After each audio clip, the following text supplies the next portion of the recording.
Hi అండి, welcome back to happy recipes. నేను మీ స్వప్నని. ఈరోజు వీడియోలో కరకరలాడే కమ్మని మురుకులు చూపిస్తున్నానండి.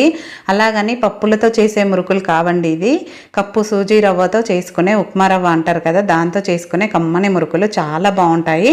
దీంట్లో మనము ఎలాంటి పప్పులు వాడము, కేవలం బియ్యం పిండి రవ్వతోనే చేసుకుంటాము. చాలా క్రిస్పీగా గుల్లగా ఉంటాయి. చాలా సింపుల్గా కూడా అయిపోతుంది. లేట్ చేయకుండా వీడియోలోకి వెళ్ళి చూసేయండి. ముందుగా ఒక కప్పు సూజీ రవ్వ, ఉప్మా రవ్వ అంటారు కదండి, అది ఒక కప్పు తీసుకోవాలి. ఏదైనా ఒక కప్పుతో మెజర్ చేసుకుంటే మనం మిగతావి తీసుకోవడానికి కూడా ఈజీగా ఉంటుంది. ఒక కప్పు రవ్వను ఒక గిన్నెలో పోసుకొని పక్కన పెట్టేసుకుందాం. నెక్స్ట్ స్టవ్ పైన అడుగు మందంగా ఉన్న కడాయి ఒకటి పెట్టేసుకొని దాంట్లోకి అదే కప్పుతో 2.5 కప్పుల నీళ్లు పోసుకోవాలి. ఒక కప్పు రవ్వకి 2.5 కప్పుల నీళ్లు పోసుకొని ఫ్లేమ్ని హై ఫ్లేమ్లో పెట్టి రుచికి సరిపడా ఉప్పు, అలాగే మీరు తినే కారాన్ని బట్టి కారం వేసుకోవాలి. కొద్దిగా పసుపు అనేది ఆప్షనల్ అండి, మీరు కావాలంటే వేసుకోండి, లేదంటే స్కిప్ చేయొచ్చు. అలాగే 1 టీ స్పూన్ వాము అయినా వేసుకోవచ్చు, జీలకర్ర అయినా వేసుకోవచ్చు. నేనైతే వాము వేసుకున్నాను. 2 టేబుల్ స్పూన్ల నువ్వులు ఎంత ఎక్కువ వేసుకుంటే టేస్ట్ అంత బాగుంటుంది. అలాగే 1 టేబుల్ స్పూను ఆయిల్. మీ దగ్గర వెన్న ఉంటే వెన్న అయినా వేసుకోవచ్చు అండి, అది వేసుకున్నా బాగుంటుంది. లేకపోతే నూనె వేసుకోండి. ఇప్పుడు నీళ్ళు ఇలా మరగాలి. ఇలా మరుగుతున్న టైంలో ఫ్లేమ్ని లో ఫ్లేమ్లో పెట్టి మనం రవ్వ తీసుకున్నాం కదా గిన్నెలో, ఆ రవ్వను వేసేసుకోవాలి. మీకు ఇలా కలపడం ఇబ్బందిగా ఉంటే మనం పోసుకునేటప్పుడే ఉప్మాకి ఎలా కలుపుతామో అలా కలుపుకోవచ్చండి. నేనైతే మొత్తం వేసుకున్నాక ఎక్కడ ఉండలు లేకుండా నీట్గా కలుపుకోవాలి. ఫ్లేమ్ని మాత్రం లో ఫ్లేమ్లోనే పెట్టుకోవాలి. మొత్తం అంతా కలుపుకున్నాక మీడియం ఫ్లేమ్లో పెట్టి మధ్య మధ్యలో కలుపుతూ ఉడికించుకోవాలి రవ్వని. ఇప్పుడు ఇలా కలుపుకున్నాక ఈ స్టేజిలో మూత పెట్టేసి ఒక 2 నుంచి 3 నిమిషాల పాటు మధ్య మధ్యలో కలుపుతూ ఉడికించుకోవాలి. చూడండి, ఆల్మోస్ట్ మనకు ఈ రవ్వ అనేది ఉడికిపోయింది. ఇప్పుడు స్టవ్ ఆఫ్ చేసుకోవాలి. స్టవ్ ఆఫ్ చేసుకొని దీంట్లోకి ఏ కప్పుతో మనం రవ్వ తీసుకున్నామో అదే కప్పుతో 2 కప్పుల బియ్యం పిండి వేసుకోవాలి. పొడి బియ్యం పిండి అండి, తడి బియ్యం పిండి కాదు. రేషన్ బియ్యంతో ప్రిపేర్ చేసుకున్న పిండి అనమాట. మిల్లుకు పట్టించి ఇలా పిండి ప్రిపేర్ చేసుకోవచ్చు. పిండి కూడా చాలా బాగుంటుంది. ఇప్పుడు ఈ పిండి అంతా కలిసేలాగా కలుపుకోవాలి. ఇప్పుడు దీన్ని స్టవ్ పై నుంచి కింద పెట్టేసుకుందాము. కింద పెట్టేసుకొని పిండి అదంతా కలిసేలాగా కలుపుకోవాలి. ఇది కలిపేలోపు మీకు ఒక చిన్న రిక్వెస్ట్ అండి, ఎవరైనా మన ఛానల్ కొత్తగా చూస్తున్నట్టయితే ఛానల్ని వెంటనే సబ్స్క్రైబ్ చేసుకొని ఫాలో అవ్వండి. చాలా మంచి రెసిపీస్ ఉన్నాయి, కుదిరితే రెసిపీస్ కూడా చూడండి. ఇలా మొత్తం అంతా కలుపుకున్నాక ఇది వేడిగా ఉంది కాబట్టి ఇప్పుడు దీనిపైన మూత పెట్టేసి ఒక 15 నుంచి 20 నిమిషాల పాటు పక్కన పెట్టేసుకోవాలి. 15 నిమిషాల తర్వాత చూపిస్తున్నాను చూడండి, ఇంకాస్త వేడిగానే ఉంది కాబట్టి ఇప్పుడు పిండిని ఒక బేసన్లోకి సపరేట్గా గిన్నెలోకి తీసేసుకోవాలి. ఇలా వెడల్పుగా ఉన్న బేసన్లోకి తీసుకుంటే తొందరగా చల్లారుతుంది.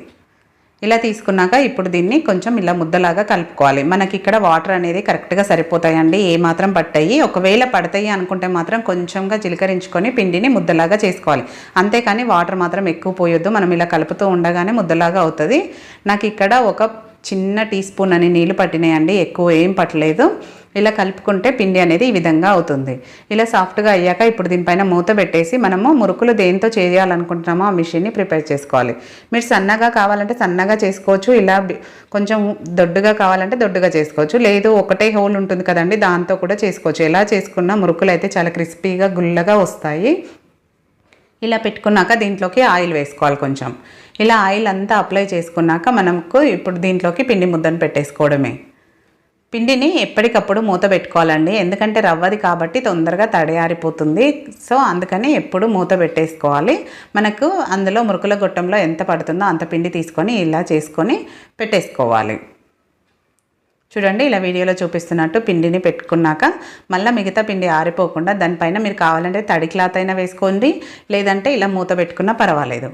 ఇప్పుడు దీనిపైన మూత పెట్టేసుకోవాలి. మురుకుల దానిపైన ఇలా టైట్గా పెట్టేసుకున్నాక ఇవి ఒత్తుకోవడానికి ఒక ప్లేట్ తీసుకోవాలి. దానికి కొంచెం ఆయిల్ అప్లై చేసుకోవాలి.